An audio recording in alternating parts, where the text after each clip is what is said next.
আজ কয়েকদিন ধরেই একটা জিনিস সবাই লক্ষ্য করছেন যে হাদি ভাইয়ের বিচারের কথা সবাই বলে গেছে।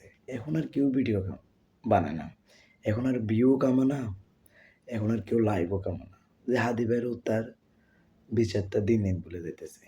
আমরা সবাই ভিডিও বানানো বন্ধ করে দিয়েছি, যে শেষ মুহূর্ত বলে যায় যে আমরা হাদি ভাইয়ের হত্যার বিচার চাই।